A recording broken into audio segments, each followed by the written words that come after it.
Hello, welcome to today's episode of Juicing the Numbers, your statistics and sports podcast. I am your host, Joshua Tracy. And I'm Corwin. Hello. And we got a fun one today. I'm ready. Are you ready, Corwin? Yeah, I'm ready.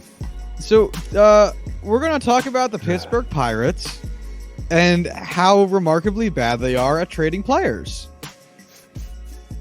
Now, this idea was born unto me by just thinking in recent times. Mainly, it's like every time the Chris Archer trade comes up, it's like, oh my god, what a lopsided trade, right?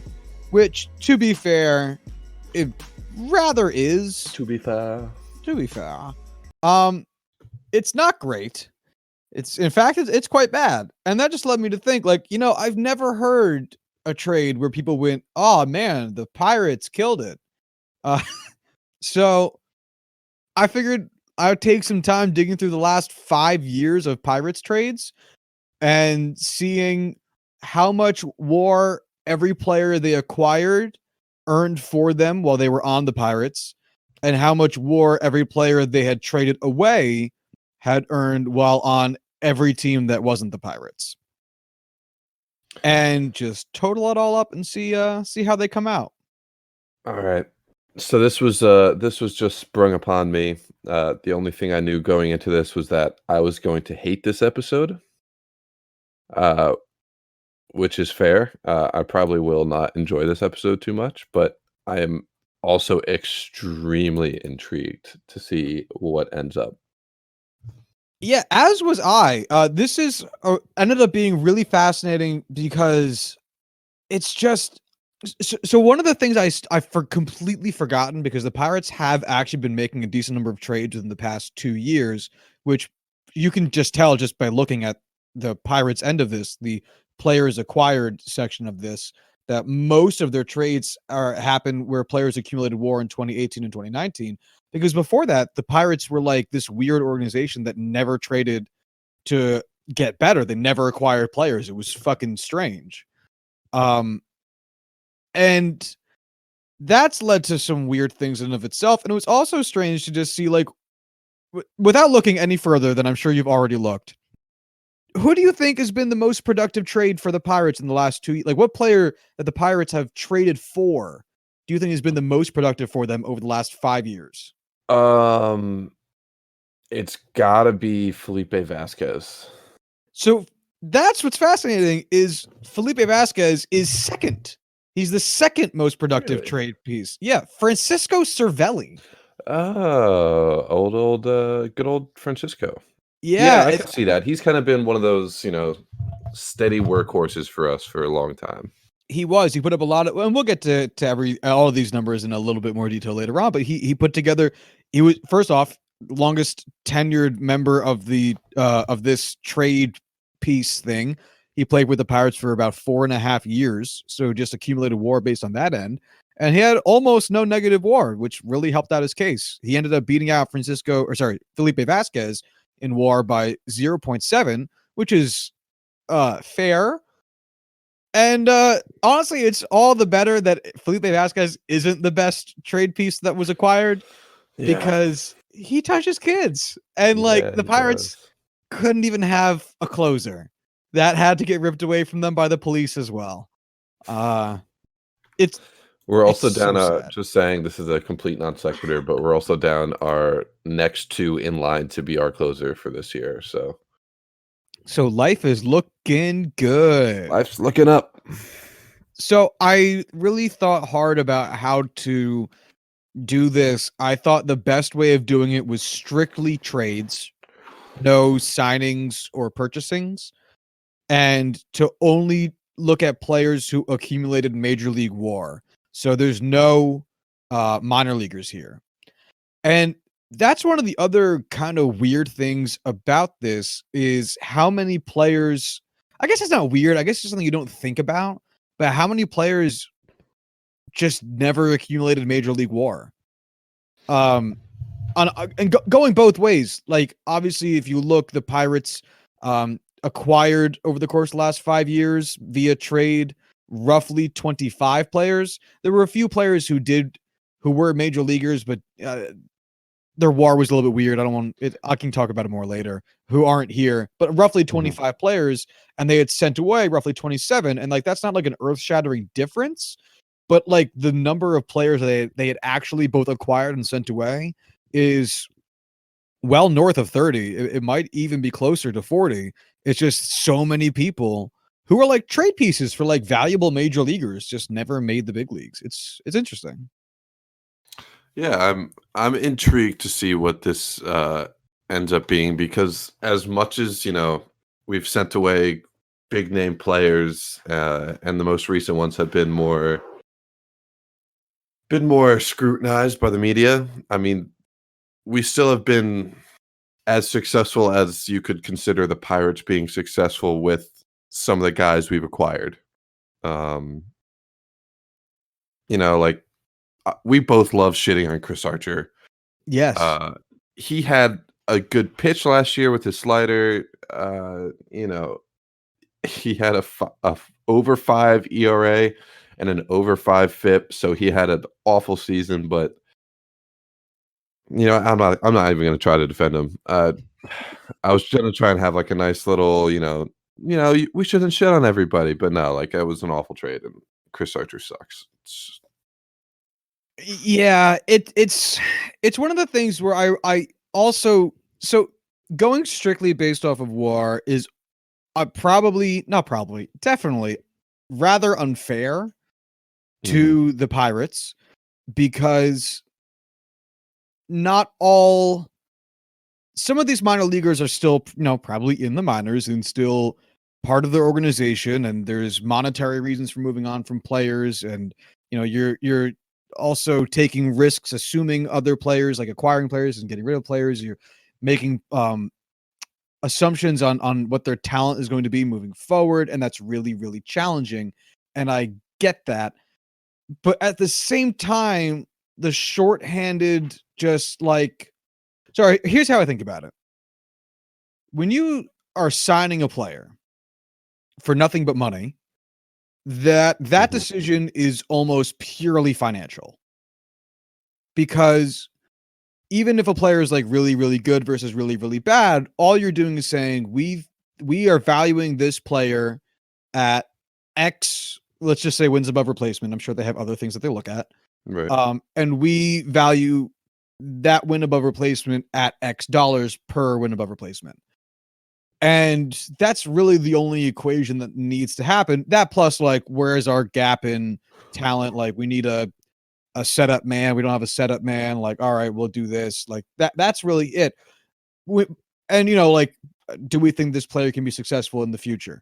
When you're trading for a player, you have to do a little bit more with it, because one, the player is already under contract. So you have to think about your player's financials and the player you're acquiring's financials. So you need to compare just those two things off the jump.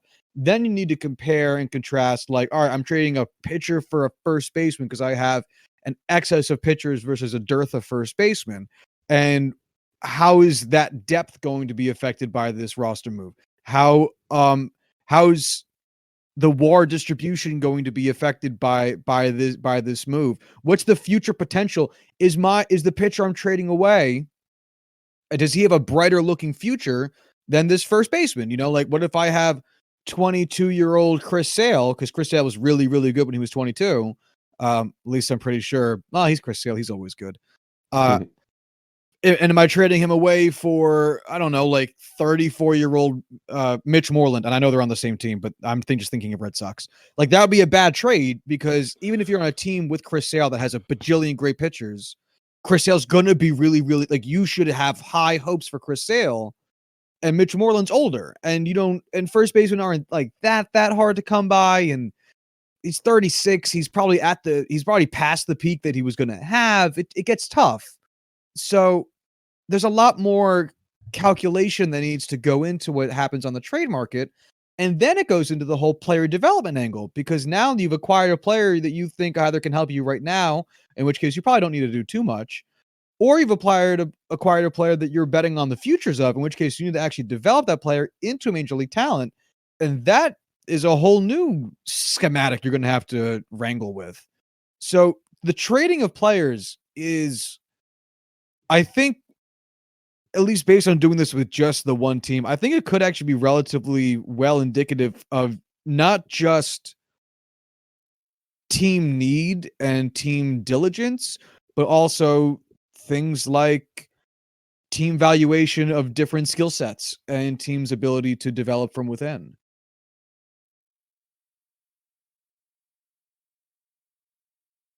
Corwin? Corwin.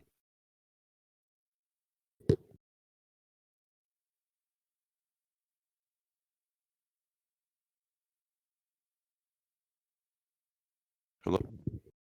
I can hear you. Ignore my message. It's just for me to keep note of where this was when I'm editing. Gotcha. What was I saying? Yeah, so there's a lot of ways you could look at this. I mean, you could argue this is the Pirates trying to do the best that they can with the resources they have, but at the same time, they have the resources they have because the team and the ownership, Bob Nightingale is just not willing to invest in the team, and they're not willing to invest in creating a team that can succeed. And that's the reason why we have to get rid of guys like Garrett Cole and get rid of young guys who are about to, reach arbitration and leave arbitration, like Austin Meadows and Tyler Glasnow. We're losing out on our good young talent, and we have to trade away and get shittier veterans in return, at a discount because they're not willing to invest and run a salary cap higher than, the basement of the MLB. And that's kind of why we're at where we're at. That and sorry, go ahead, continue. No, go for it. I was going to say that and the fact that they've ignored their farm system for years. Oh, yeah. Like I said, before this, like before 20, I don't know, maybe 17-ish, they didn't really do anything. And so when their very, very small playoff window closed, and that was signaled by them trading away Andrew McCutchen, yeah, I mean, the bottom fell out. They had no players in the farm system to bring up. And yet Bob Nutting still thought they could win, which is why they traded away Austin Meadows and Tyler Glasnow for Chris Archer, which was definitely an ownership move because no GM would have done that. I refuse to believe it. And now they're at a point where it's like, no, now we're bad. We're bad now, and we have no farm system, and we have nothing to show for it. Because the Red Sox are likely to be bad with no farms. Likely to be not bad, maybe mediocre with no farm system, but they have a World Series ring, which it's gonna help a lot when you're looking your wounds. World Series rings in the past couple of years, and it makes it a lot easier to take when you go on to suck. The Pirates don't have it because they never got good enough to really get there, and they have just nothing waiting in the wings. So now they're trading. They're constantly shuffling through players, which I don't blame them for. It's probably the right thing to do. Because they're trying to restock not even restock, they're trying to make a farm system and eventually get on the road to being competitive, a la like the White Sox. But it's not pretty. So you ready to get into these numbers? Yep, let's make me sad today. Wait, hold on. Let me put on my Pirates cap before we start this. I approve of this. All right, let's do it. All right, so let's take this year by year. So in 2015, the only player that the Pirates acquired via trade was Francisco Cervelli. That's it. Not a bad move. So total in 2015, they acquired 3.1 WAR. And in 2015, the only player they traded was Justin Wilson. So they had only lost 1.6 WAR. So far, the Pirates are ahead here, 1.5 WAR. We'll see how long that lasts. Let me tell you, my friend, not long. In 2016, they started being a little bit more active. They had traded away a total of 9 players and had they had traded away a total of 10 players and acquired a total of 9 players. The most valuable player that they traded away that year was Neil Walker, who ended up earning 22.6 WAR with the New York Mets. And the most valuable player that they had acquired that year was Ivan Nova from the Yankees, who accumulated 1.3 WAR that year. Not I great.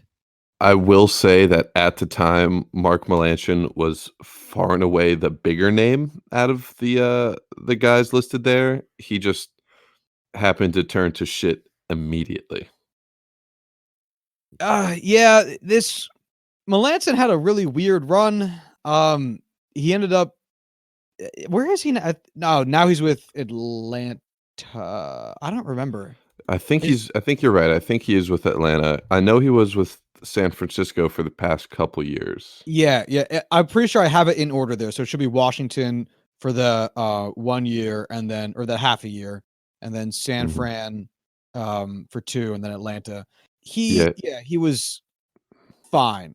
Um the story of Mark Melanson's career. He was fine. It's also tough with relievers because relief pitchers never accumulate nor lose a lot of WAR, unless you're very, very good or very, very bad.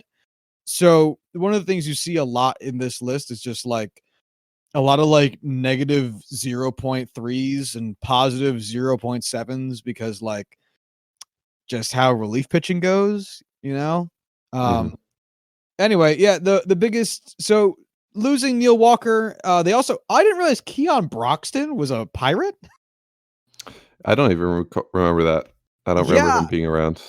I do zero recollection of that man being a I remember him in Milwaukee. I don't remember him in Baltimore. And then I remember him with the Mets, and I didn't realize he was on Seattle. So like Damn. what a career Keon Broxton is having. He started his career in Pittsburgh, played there for 1 season, and then was immediately traded.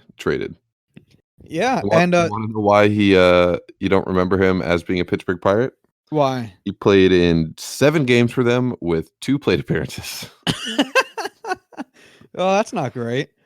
And since he's left them in the 4 years since then, he's put up 3.4 WAR, which not great, but it's the Pirates, so Yeah, that that's a should be starter fine. for us. The best contract that they had, or I guess player that the worst player they had rid themselves of, which I guess means that makes it the better trade, was getting rid of John Nice. I don't know how to pronounce this man's name with the Mets, who pitched a half a season with the Mets, put up negative 0.6 WAR, and then didn't play again. Uh, so that's a good one for the Pirates. But all in all, including Justin Wilson's continuation with other teams and all the players that they had otherwise shed, the Pirates got rid of 6.1 WAR in 2016, or had a total accumulated departed WAR of 6.1, and had a total accumulated WAR in 2016 of 4.1. So we're now officially negative in the simple addition subtraction of WAR achieved versus WAR um shed, I guess we could say. Yeah, I thought I was gonna feel worse, but this just feels so completely normal. Yeah, and honestly, that's not even like that egregious. Like, you come out -2 WAR Mhm. in 1 year in trades. It's like with enough players, because it's like 10 players that came in and out, which means each one you lost like 0.2 WAR on. That's not terrible. You can forgive that for a year or so. Unfortunately for the Pirates, it just keeps getting worse. So Uh, let's jump on over to 2017. The best player they had in 2017 that they had acquired, he was not acquired in 2017, but he flourished in 2017, was Felipe Vasquez, who put up 2.6 WAR with the Pirates, by far the most. Second most of the players that they had acquired up to this point was Francisco Cervelli again, was 0.8, and 0.8 is the second most. But sorry, no, I missed Ivan Nova. Ivan Nova in his second year in a Pirates uniform, 2 WAR. So good job, Ivan. We're all proud of you. Um, Total acquired WAR, both accumulated and otherwise, for 2017, 4.7. Players that have departed, the best player that they ended up getting rid of was a tie, Justin Wilson. I think at this point now with either Detroit or Chicago. I'm going to say Chicago. Justin Wilson put up 1.5 WAR, which ties him with Neil Walker's second season away from the Pirates, where he put up also 1.5 WAR.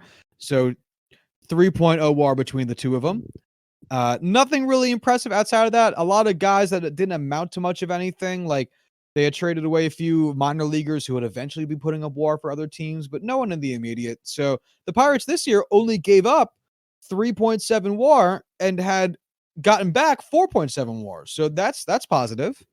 Yeah, it's definitely a good trade. I will say that one of the guys that they acquired that year, Sean Rodriguez, is famous in the Pittsburgh Pirates community for beating the shit out of a Gatorade cooler during a game, and then having a well-publicized apology posing with the Gatorade cooler I'm on video. watching the video right now. It's amazing. Yeah, Was he a righty or a lefty? I have no idea. Because he's throwing a lot. Honestly, it's not bad form. It's pretty good. He's throwing like a little left jab, little hey, watch out there, buddy, and then really coming across with the right hook. I gotta say, having been doing a striking form of martial arts for a while, this ain't half bad technique here. Yeah, it's one of those things where here I'll read what he tweeted. I want to apologize for allowing my emotions to control my actions in a negative manner. I also spoke to the cooler. He apologized personally, and he's forgiven me as Christ forgives all. Thank you. As Christ is he calling the cooler Christ? I think it's just Is he that his posted that Lord's after posting Romans 3:23-24. I think that's how you say those things. Dude, I don't even know. It's really fun. It's one of those tweets, like it was one of the first tweets I ever like saved. I love to But see it. Sean Rodriguez.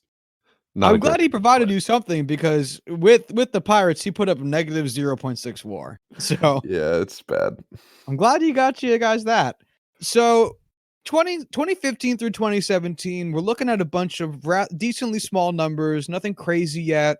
And in fact, the Pirates don't even really look that bad. 7.2 plus 4.7 is 11.9. So they've got back 11.9 WAR, and they've given up 9.8 plus 1.6.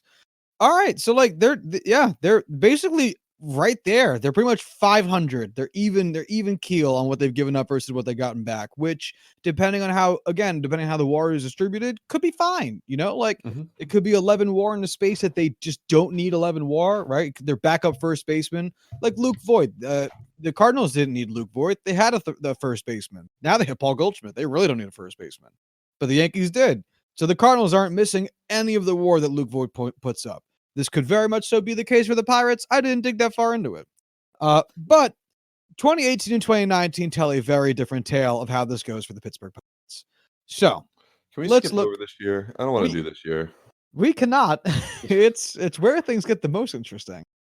So in 2018, the Pirates had a really, really good year in acquiring WAR, both based on players they had acquired from the 2015 season forward, and in players they had acquired that same season. Altogether, they put up a combined 10.7 WAR of players acquired, which is quite good. You got to say, a strong showing from Corey Dickerson with 3.8 WAR after he was traded from the Rays. Out of nowhere. 1.5 WAR from Felipe Vasquez in his third season in a Pirates uniform. Francisco Cervelli had a little comeback season, 2.6 WAR. Ivan Nova still doing okay, 1.5. And Antonio Bastardo, I just wanted to say that name and I hadn't said it yet. Kyle Crick, 1.4 WAR. Joe Musgrove, 1.1. We're seeing a lot of positives, a few negative ones, Michael Feliz, negative 0.9. I don't know who he is. Probably explains his negative 1 WAR. Yeah. But altogether, looking at this side of it, you got to feel pretty. This is basically all the WAR that the Pirates had traded for in the past 3 years combined in one season. It's not bad. Now let's talk about what we gave away to get that WAR. The Pirates, however, gave away 15.2 WAR God. to other teams in order to attain that 10.7, a 4.5 WAR deficit. The best players they gave away in 2018 include a 5.2 WAR season from Garrett Cole, a 2.8 WAR season from Andrew McCutchen. Who else had a strong showing that season? That's the bulk of it. A lot of these transactions are just small ones, like a 1 WAR season from Shane Carroll, I think is how we're saying that. A 1.8 WAR season from Tony Watson. A 1.6 WAR season from Keon Broxton. At this point in time, he should have been in, I guess, New York with the Mets. But altogether, 15.2 WAR given away from 2015 all the way through 2018. A lot of it coming in this season, 2018 season. This was also the year that we traded away Tyler Glasnow and Austin Meadows, both of whom were still prospects at the time, which is why they have not yet appeared on the WAR sheet. Yes. Doing a whole lot of nothing. I was going to say, because if you're wondering where's Chris Archer and all this, for the Pirates, you put up in his tenure there in his first half season there, 0.5 WAR. Not ideal. Tyler Glasnow, in fact, put up 0.6 by himself, and Austin Meadows had put up negative 0.1 because he barely played. So if you put those two players together, they earned all the same WAR as Chris Archer. And they'd go on to be better than Chris Archer. In part, they're also younger than Chris Archer. This was such a bad trade when it happened. It's such a bad trade. It was one of those trades where when it happened, first hearing like, oh, we got Chris Archer. Cool. And then immediately after it was like, oh my God, Chris Archer for these guys. Oh, this is disappointing. It was a sad day. Yeah, and it was also confusing because you're like, all right, what are the Pirates trying to do? Because like 2018, the Cubs are 2 seasons removed. Well, I guess 1 season removed from winning the World Series. The Brewers now have Christian Yelich, like they're getting better. The Reds are still pretty bad. And who am I missing in that division? Is that all of them? I didn't hear who you said at first. I said the Cubs, the Brewers, the Reds, the Pirates. Who's the last team in that division? Who are you missing? Right? Why I know there's a team missing. There are 5 teams in that division. I'm very sure of it. The Cardinals. Oh, duh. Yeah, the Cardinals are never bad. They were pretty mediocre-ish at the time at 2018, but they're never I'm actually bad. incredibly happy that we forgot the Cardinals. Yeah, fuck them birds. Fuck the Cardinals. But at the same time, like the Pirates themselves were not good, which is what made the Chris Archer trade so weird. Because like they finished in the standings in 2018 4th at 82 and 79, which like isn't super duper out of it, but it's not close. You know? Like Yeah. it's far enough out that you should have known like trading away prospects at this pivotal point in your franchise might not be the best move. Yeah, you know? Yeah, I mean, it was God, words are difficult. It was a salary just shedding. They knew they were going to have to pay those 2 guys a lot of money because they were going through arbitration and or were about to, and they were going to be expensive because they were both really good, and they didn't want to risk having to pay that, even though Chris Archer has a significantly larger salary than either of them. And Bob Nutting is a cheap son of a bitch. Yeah, I fucking hate that man. God, he is the worst. It makes you wonder, like, I really do wonder how some owners view other owners. Because, like, all right, so say you're Hal Steinbrenner and you're at an owners meeting. Or pick a non-Yankees owner. I don't give a shit. I just picked a guy who spends a lot of money. And you see Bob Nutting. Like, what's your opinion of Bob Nutting? Because on the one hand, if you're Hal, like you love baseball, right? Your dad loved baseball. You love baseball. You love your team being good, and you're totally cool shelling out money to do it. Do you judge Bob Nutting for clearly not giving a fuck about baseball and never spending money to make his team better? Are you like, do you commend the cost saving side of it? Or do you hate him more because he's just ruining a game you like? If any Pirates fan answers that as I commend him for saving all that money, go fuck yourself. Like Oh, 100%. legitimately, go fuck yourself. That's But like, ridiculous. if you were an owner, like, how would you feel? What do you mean? Like, say you're Hal Steinbrenner. Like, do you Oh, go, oh, like, good for you, Bob, saving all that money while still turning a profit? Or do you say, fuck you, dude? Like, I spend 4 times what you spend. You should be spending so much as yeah. well. It's if I was Hal maybe not Hal Steinbrenner, but if I was A different just owner, a like, run of the pick a person. mill, middle of the pack owner, it would be like where you own a baseball team to be competitive. You know, you're not here just as this isn't a normal business. You know, you don't have stockholders you're trying to meet the demands of. You have fans you're trying to meet the demands of. And that's who you should be reporting to, not your own pocketbook. And it drives me nuts. It would drive me nuts that, Bob Nutting is just sitting there just like, I don't give a shit how the team finishes. I don't give a shit if fans come to watch us. I don't give a shit about the product we are producing in this league. We're just here to survive and make me a little money here and there, wherever I can. I'm on your side. I mean, it's easy to say as a fan, but I would be furious too.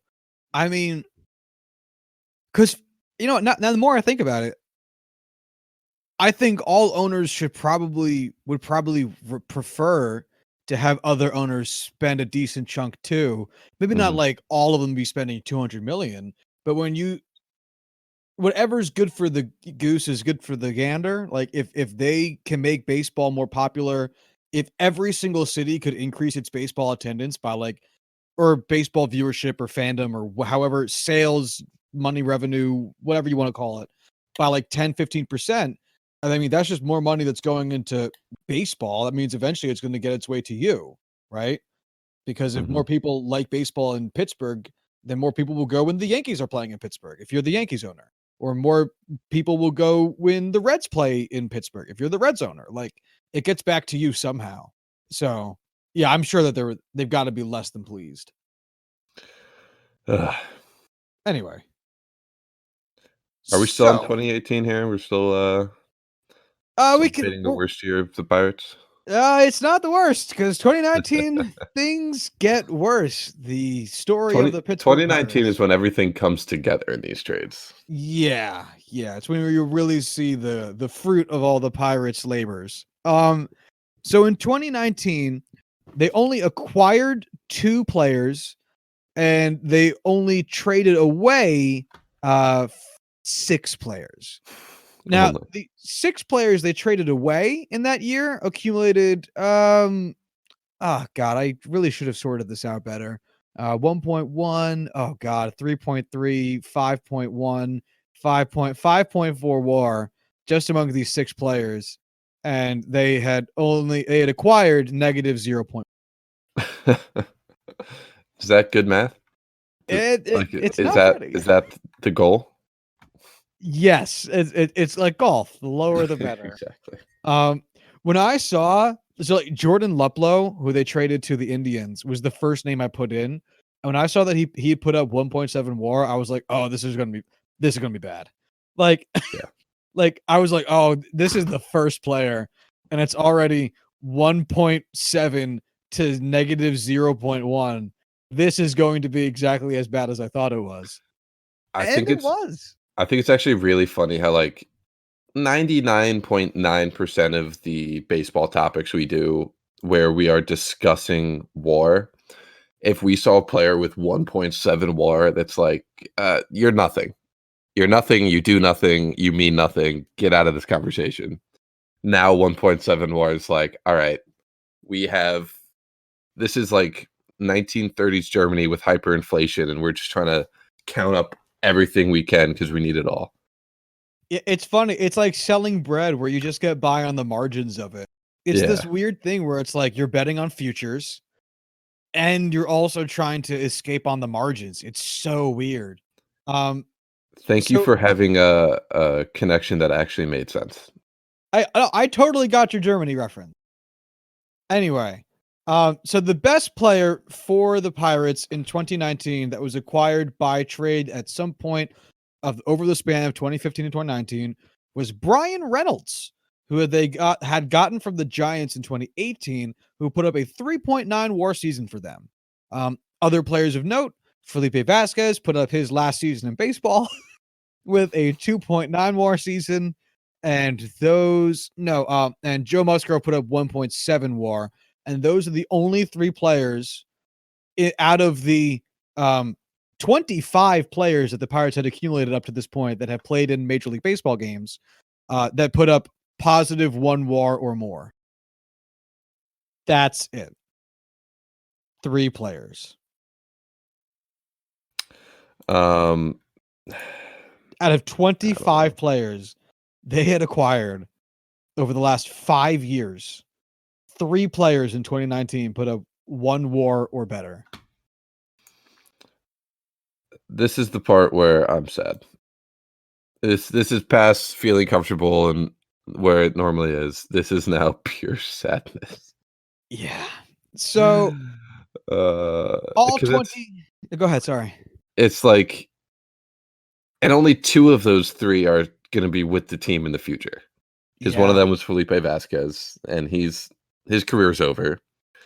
Joe Musgrove has been decent, but hasn't been the guy we kind of hoped he'd butt himself into as, a young guy.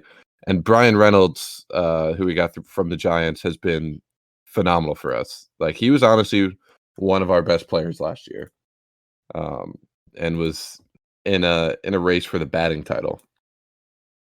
Which means he's probably going to get traded soon. Right. So, like, out of 25 guys, 2 have like any future with us that is even worth anything of note.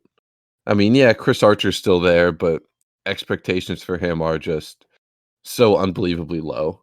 Oh, hey, he put up more WAR in 2019. We went from 0.5 to 0.7. Yeah, as like, what is he, 40 now? It feels like it, but I think he's only like 33. Only 33. Despite looking like he could still be like 25. He is 31. Wow. As I was saying, it always feels like he's been around in baseball for because I think he pitched in the 08 World Series. It only has him here going back to 2012. Really? I don't know why I feel like he pitched in the 08 World Series, but it feels like he pitched in the 08 World Series. Who was in the 08 World Series? It was the Rays and the Phillies. Oh, that was the year the Phillies won. Okay. Yeah.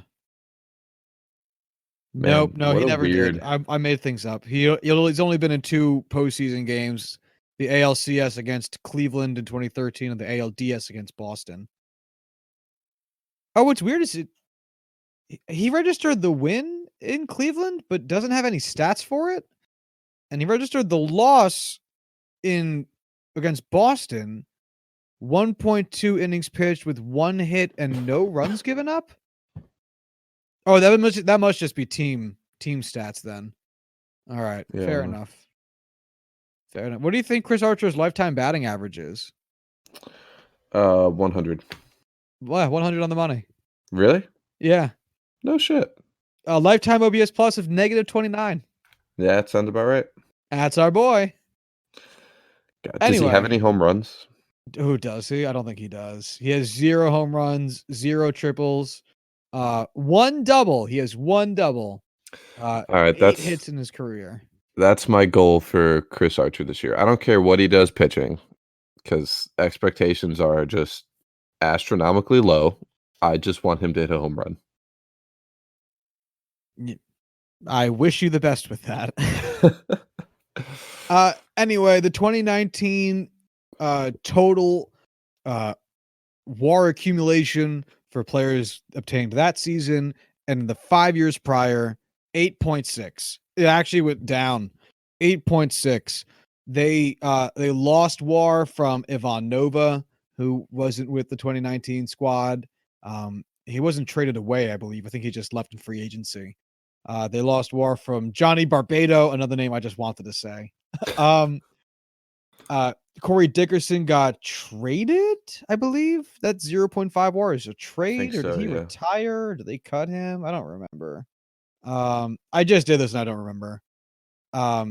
Who else? Kyle Crick took a huge step back, posting 1.4 WAR in 2018 to negative 0.2 WAR in 2019. Things not looking good. Jason Martinez, who they got from the Astros, went from a 0 WAR season in 2018 to a negative 0.4 season in 2019. Like, life got worse for the Pirates, as it often does. So 8.6 WAR given up in 2019. Sorry, acquired in 2019. They had given up at this point, accumulation wise, between 2015 and 2019. They had given up 26.2 WAR in 2019. The players shed from the Pirates went on in 2019 to put up a total of 26.2 WAR. Yay. Some highlights or lowlights, depending on your look. 6.9 WAR from Gerrit Cole that year, which still seems low. Yeah, I know, it really does. Austin Meadows 3.8, Tyler Glasnow 2.6, Ivan Nova put up 2.1, which means he was traded, right? I guess. Yeah, he was with the White Sox. Yes. I couldn't remember if it was free agency or not. Justin Wilson still kicking in this league, 1.3 WAR. David Freese, who they gave up on, which you can't really blame them. 1.4 WAR. Andrew McCutchen, even though he tore his ACL or some shit, 1.4 WAR. Jordan Lyles put up 1.8 with the Brew Crew. Like I said, Jordan Luplow 1.7. Altogether, 26.2 WAR in 2019 was shed, and the total WAR over that point. So the total WAR they had that the Pirates had acquired for each of these 5 seasons, the total WAR that all these players put up all together, all time over the course of these 5 seasons, 31.2 WAR. That's how much they basically got out of every trade all together over the last 5 years.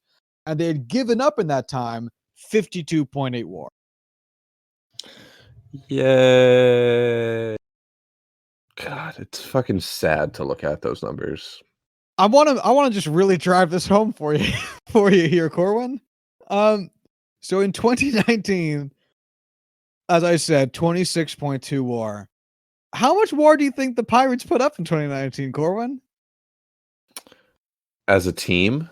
As a team. Oh man, it's gonna be less than 52, isn't it? It's gonna be significantly less than 52. We're working with 26.2. That's the number we're working on here. Okay, you're right.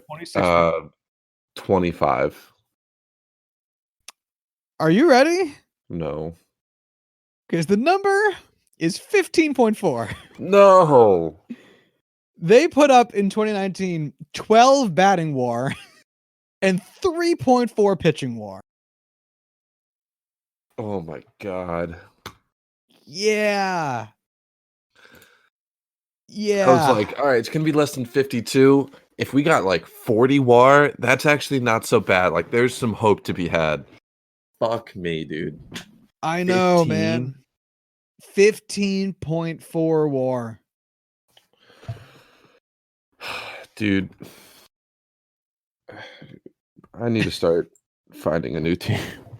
I can't support Bob Nutting when he's like this. This is why I moved on to the Indians, but even they're doing this shit now. I get why people like the Yankees. Yeah, that's the thing. There's no sadness involved. And I get why fans of teams like the Pirates have second, third teams or move on altogether, because this shit's miserable. This shit's pathetic. I mean, oh my god. As of in football, if someone was like, "Oh, I'm not going to root for the team I grew up rooting for anymore because they suck. I want to be a Patriots fan." It's like, dude, get over it. That's your team. You got to support them.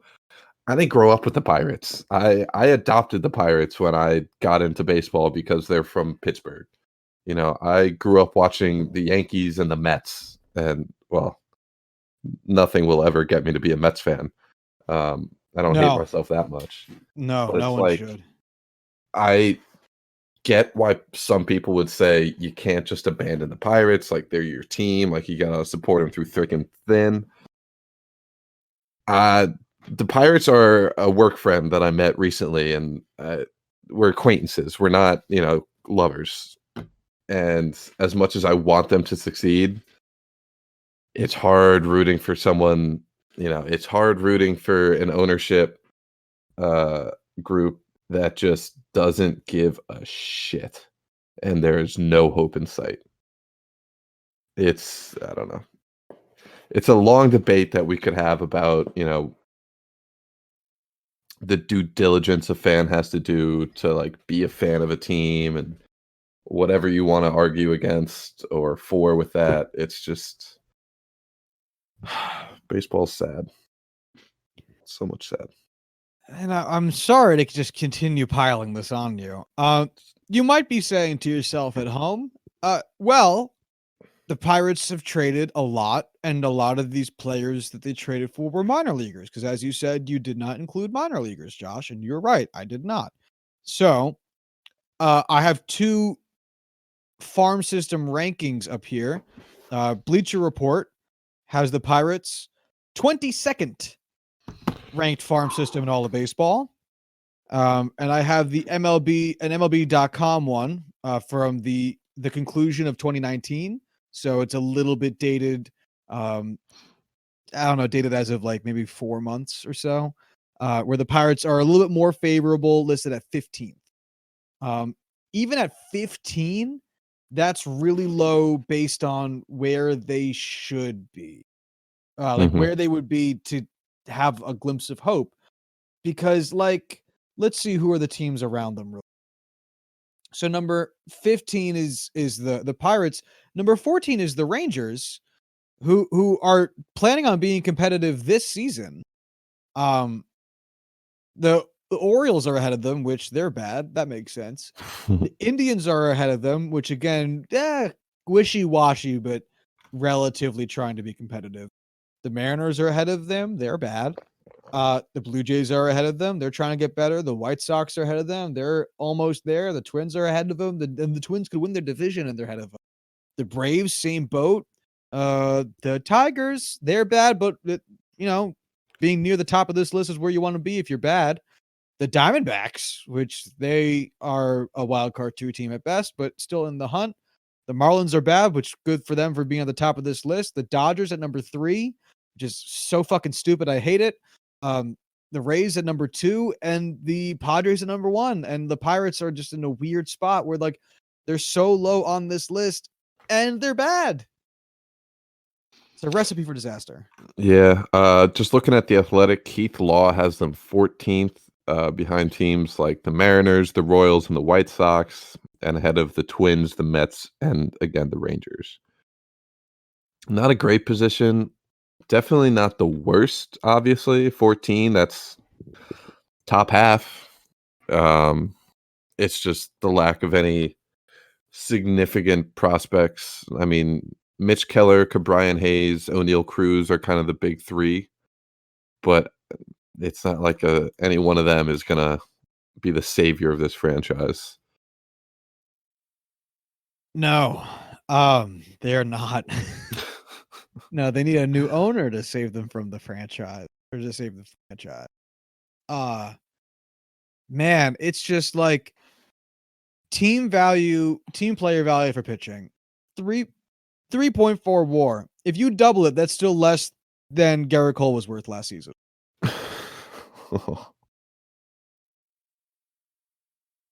That's nuts. And you know what?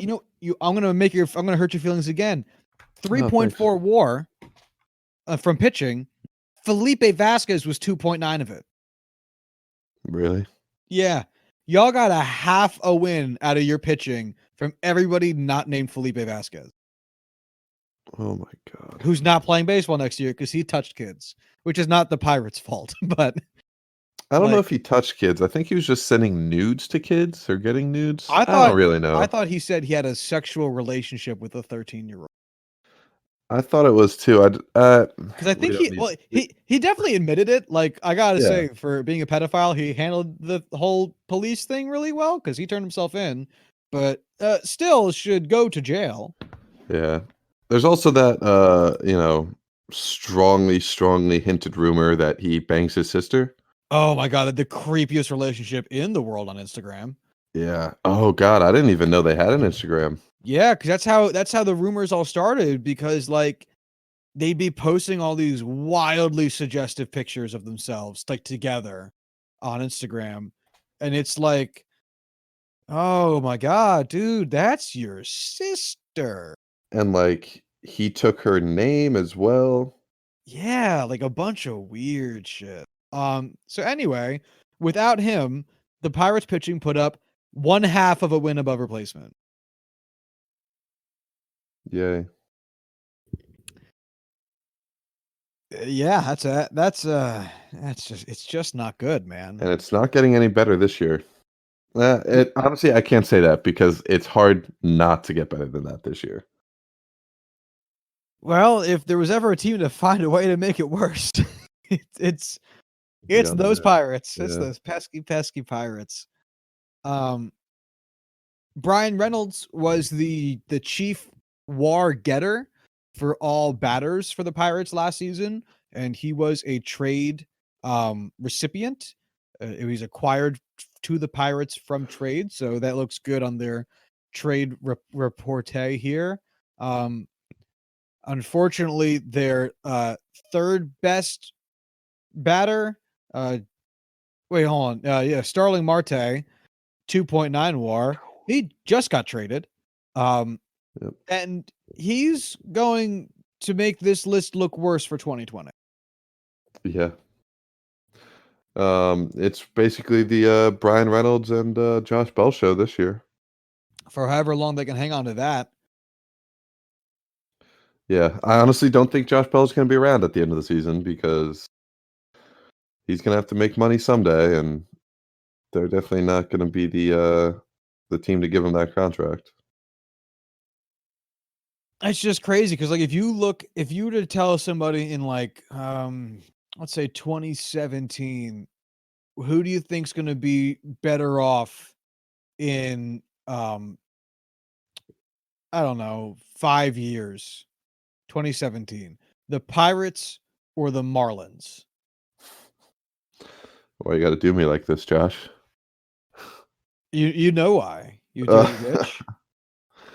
yeah, I definitely would have said, "Oh yeah, dude, the Pirates, they're going to destroy the Marlins. They're going to be in such better shape than the Marlins." Yeah, Yeah. and that year, the in 2017, the Pirates had won 75 games, the Marlins had won 77. So we're relatively close.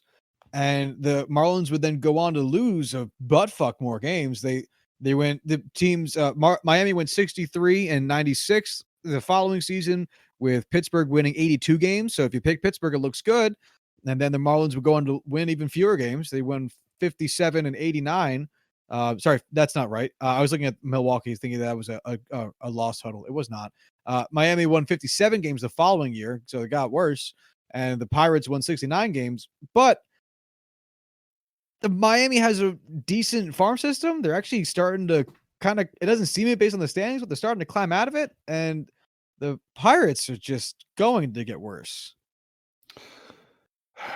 Holy shit. The Pirates won 98 games in 2015.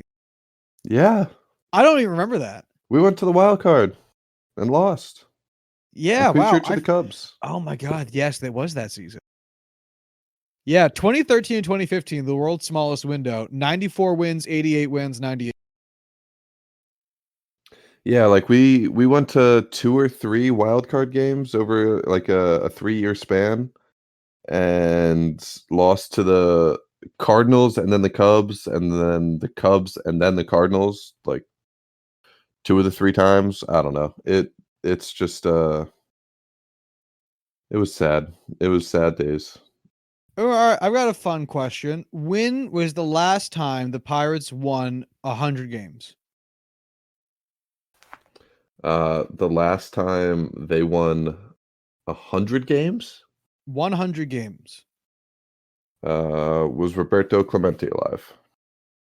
No. Ooh, that actually could be. Um, I don't know. I don't even have a good guess. 1909. Oh yeah, like when you said no, I was like, well, that could either mean it was so long ago he wasn't born, or recently, and I just don't remember. Yeah, the question threw me for a loop for a second. Yeah, they won over 100 games twice, 1909 and 1902. Oh God. I know. I know. The Pittsburgh Pirates have played in 138 seasons. Um how many times have they gone to the playoffs? Oh God, don't give me that. 20? 17. No. 17. Why? I'm so sorry, but this is just so fascinating. All right, First of all, that's everyone listening, 12%. our next podcast is going to be on the New York Jets. Oh God, it hurts. It hurts all the time. Last question, because I know how much this is hurting. Although, just real quick, um, 'cause I was saying a while ago how much I hate the Pirates for ruining baseball in Pittsburgh because baseball in Pittsburgh was such a big deal. Mhm. Like, not 17 playoff appearances, not great. But 17 playoff appearances, 9 pennants, and 5 world championships. And like those all happened in like the early years of the Pirates. And like, because they used to be one of the historic franchises. Mhm. Like there was so much uh uh air around the Pirates. It was a real privilege to be a pirate. And now it's God, it sucks. It sucks so much. It hurts. It's not fair. They deserve it's a franchise that deserves so much better. But we're not getting it anytime soon. How old is Bob Nutting? Let's find this out.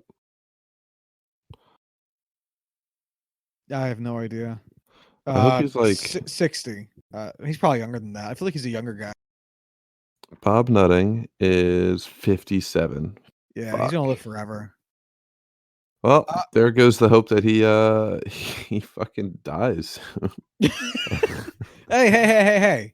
There's always hope he dies. Oh my god. He looks like he has the most punchable face ever. Oh my Yeah, god.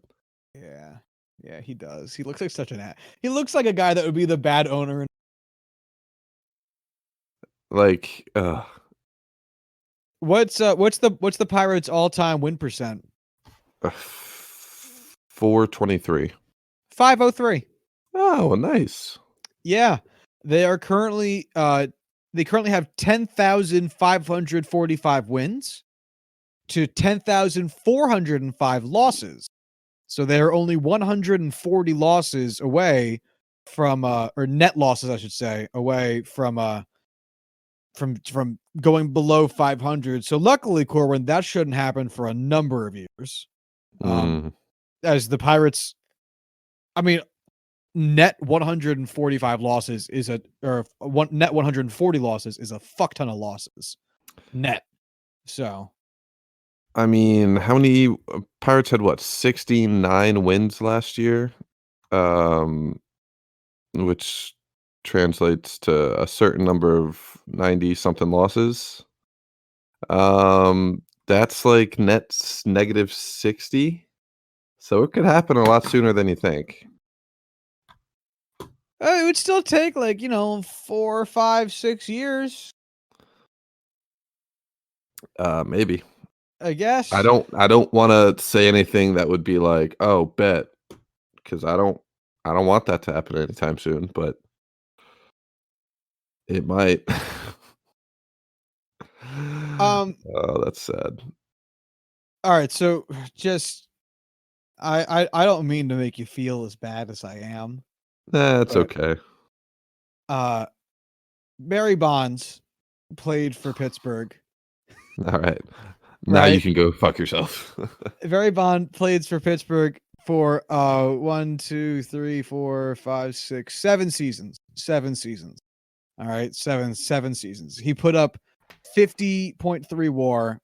Where do you think that ranks him all time for Pirates WAR? Like in or out of the top 10? Third? No, not quite. He's number 9. Number 9. Third would be Paul Warner. Only three players in Pittsburgh's top 10 are names that anyone I think would are players who have pictures of them in color on Baseball Reference. I'll put it that way. Oh, okay. So Roberto Clemente. Clemente is number 2, 94.5. Willie Stargell? Yeah, Willie Stargell, 57.5. Andrew McCutchen just missing it at 14th with 39.4 WAR.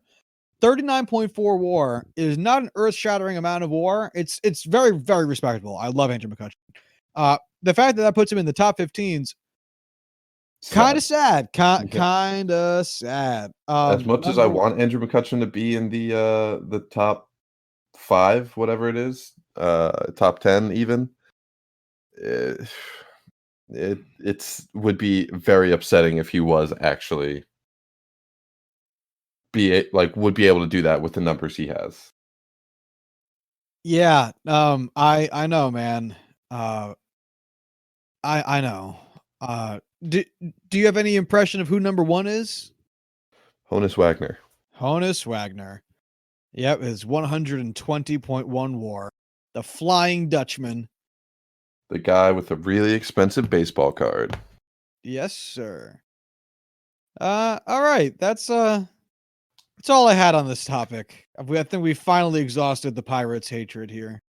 At least for the day. Yeah, for now. Do you want to talk about some of the other news that's happened recently? Yeah, let's do that. So Christian Yelich signed a really shitty contract. Yeah, it's not great. In fact, Corwin, I'd say it's bad. So yeah, like it's one of those things where like he's making a lot of money, and it's hard because there is no like hard salary cap. So in other sports, if a player did this, it'd be like, okay, this is a team-friendly deal, so they could get some more players so that they can compete and win a championship. I don't know if that's the reason he did this for Milwaukee. Why would you take this contract if you're Christian Yelich? I think he just liked being in Milwaukee and wanted to do the team a favor. Yeah. Like, so let's give out the financials real quick here. True. So it's an extension that adds 7 years and $190 million to the already current 2 years and $26.5 million that he's already owed.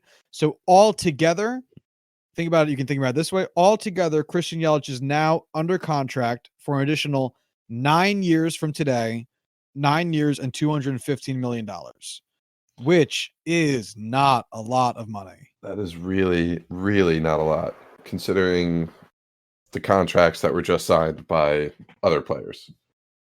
Who would you rather have, Anthony Rendon or Christian Yelich? I'd probably rather have Rendon because I think offensively they're similar enough, but Rendon plays not only a more important position, but his defense is better. But it's really one of those things where if you got contracts involved, I would much rather have Christian Yelich at this contract than Rendon at his. Yeah, Christian Yelich basically his AAV over the next 9 years is $23.89 million. So he's rounding crazy. Round it up to 24. Go fucking wild. It's still not a lot of money. Yeah. For reference, because I looked it up, I was curious. Forbes claims that the Brewers' revenue in 2017 which would be the season right before they acquired Christian Yelich, if I recall correctly. $255 million. So if we assume that an MVP win season plus a second place finish probably increases that revenue a little bit, plus 2 playoff appearances in there. No, let's be gentle and call it 270 million. They can afford this. So, what was his AAV again? 23 point what? 23.89. So that's basically on par with JD Martinez, behind guys like Robinson Cano, Joey Votto, Jordan Zimmerman, just Jordan to name a Zimmerman's few. making more than that? Jonas Cespedes is making 29 and a half. Jesus. Like, he's the next closest behind him is Jason Hayward, Masahiro Tanaka, Will Myers. Wow. Those Yeah. are some names. Yeah, this is a very intriguing contract. I. Ay. Yeah. um. It's Fuck. amazing that he just would like it's crazy that he wouldn't try to get more money. Like I genuinely don't know why he would just voluntarily take so much less than what he's not only worth, but what the market would pay him. And it's got to go back to what you started this off by saying, which is like $24 million per year is a fuck ton of regular people money. And I guess you could say maybe Christian Yelich is a humble dude, and if you make $24 million in your lifetime, you're probably fine. Like most people aren't going to make that in their life. So $24 million in a year, especially in your 20s, Mhm. with the power of investing and compound interest, you're probably going to be a-okay. But if that's all we thought about when talking about sports contracts, then no players would make anything, and the billionaire owners would be pushing trillions.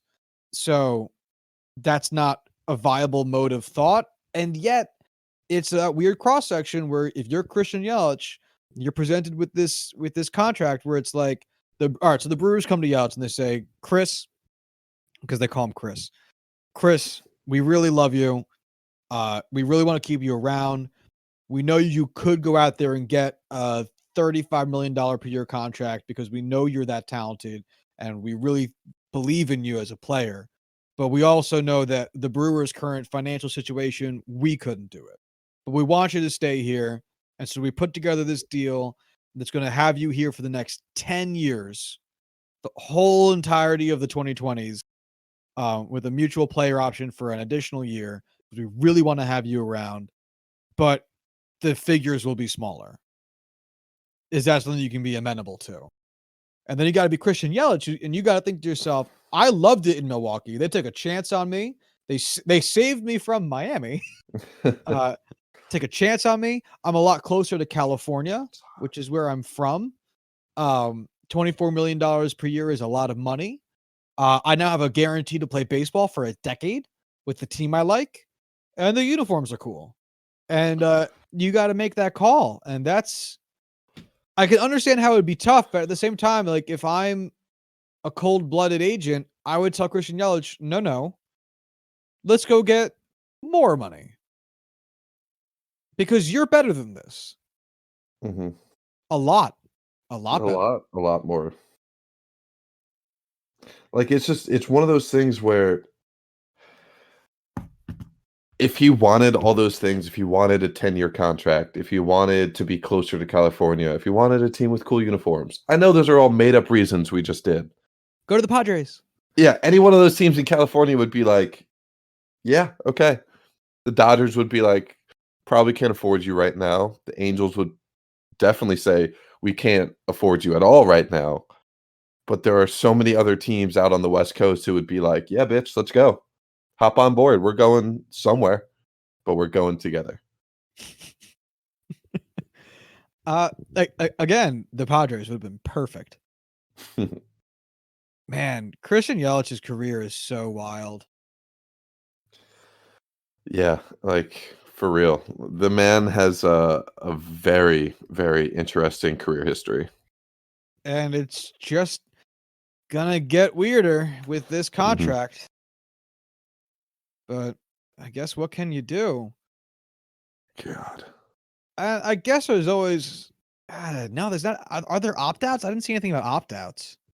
I didn't see anything like that. I didn't really dig into the details of the contract yet. Maybe they just haven't come out, but maybe because if I was him, I would be like, all right, yeah, but like let's put an opt out after like year 4 because then at least he could like try to cash in again, Mhm. up to AAV inflation plus increases in revenue over time.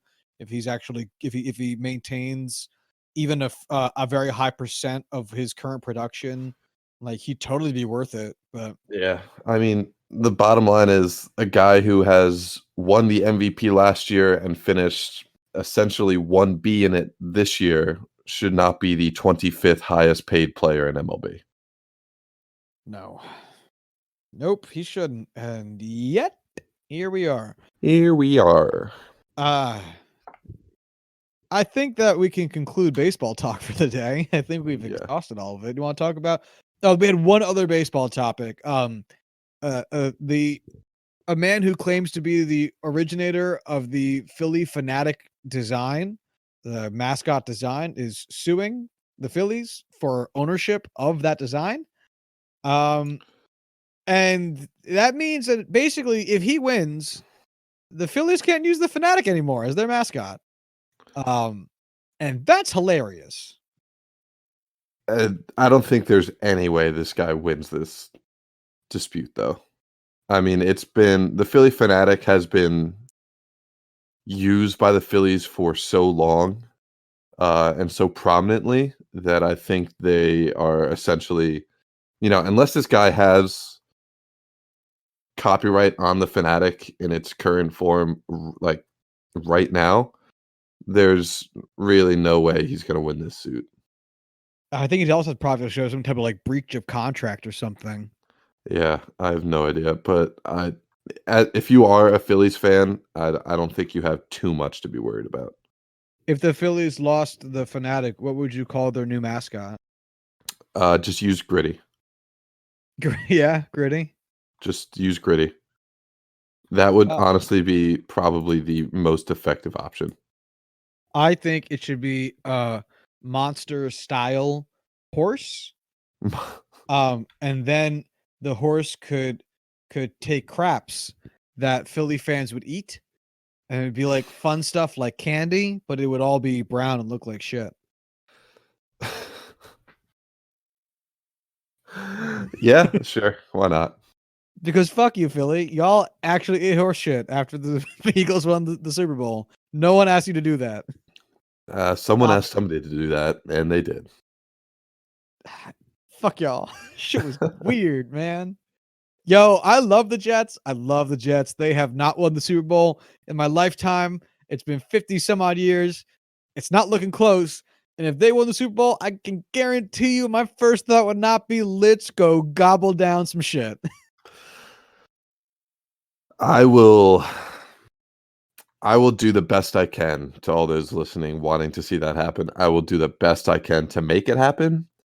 I don't think I'll be very successful though. You will not.